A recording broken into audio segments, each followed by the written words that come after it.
Hello दोस्तों, भारतीय गौशाला में आप सभी का हार्दिक स्वागत अभिनंदन है। जैसे कि आप सभी को पता है कि हम लोग बीआर एडीओ के रेस्पेक्ट में अपनी तैयारी साझा कर रहे हैं एक दूसरे के साथ। तो इसी के रेस्पेक्ट में ये कुछ करंट अफेयर्स और है जिनको आज हम देख लेते हैं।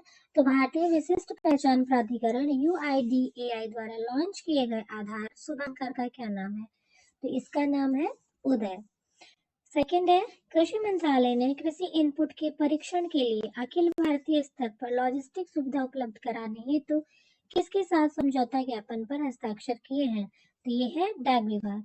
कृषि मंत्रालय ने कृषि इनपुट के परीक्षण के लिए अखिल भारतीय स्तर पर लॉजिस्टिक सुविधा उपलब्ध कराने हेतु डाक विभाग के साथ समझौता ज्ञापन पर हस्ताक्षर किए।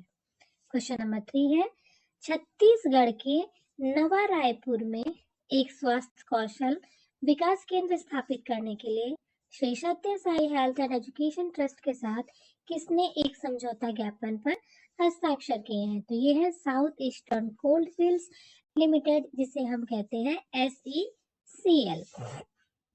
ग्रामीण विकास मंत्रालय ने गांवों में वित्तीय समावेशन और आजीविका को बढ़ावा देने के लिए किसके साथ समझौता ज्ञापन पर हस्ताक्षर किए हैं?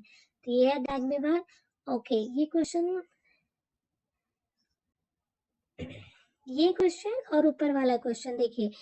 कृषि मंत्रालय कृषि इनपुट के परीक्षण के लिए भी और गांव में वित्तीय समावेशन आजीविका को बढ़ावा देने के लिए, दोनों में ही किस पे है? डाक विभाग पे। तो ये ध्यान रखेंगे आप लोग, ठीक है। कृषि इनपुट के परीक्षण के लिए भी जो लॉजिस्टिक चाहिए और जो गांव में वित्तीय समावेशन और आजीविका को बढ़ाने के लिए, दोनों में डाक विभाग है। हाल ही में नई दिल्ली में भगवान बुद्ध से संबंधित पवित्र पिपरावा अवशेषों की भव्य अंतर्राष्ट्रीय प्रदर्शनी का उद्घाटन किसने किया? तो ये किया है पीएम नरेंद्र मोदी जी ने। हाल ही में किस देश के शोधकर्ता भारत के 45वें अंटार्कटिक अभियान के तहत मैत्री अनुसंधान केंद्र में शामिल हुए हैं? संयुक्त अरब अमीरात। तो देख लीजिए, संयुक्त अरब अमीरात के शोधकर्ता भारत के 45वें अंटार्कटिक अभियान के तहत मैत्री अनुसंधान केंद्र में शामिल हुए हैं। हाल ही में चर्चा में रहा थान थाई पेरियार वन्य जीव अभयारण्य किस राज्य में स्थित है?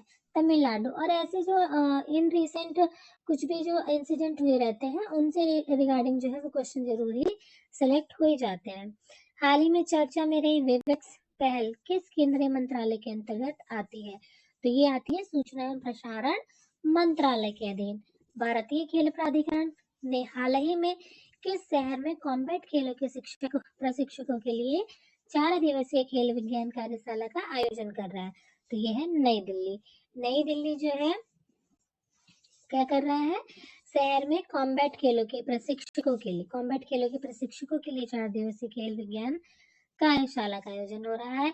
हाल ही में चर्चा में रहा ताडोबा अंधारी टाइगर रिजर्व किस राज्य में स्थित है? तो ये है महाराष्ट्र में।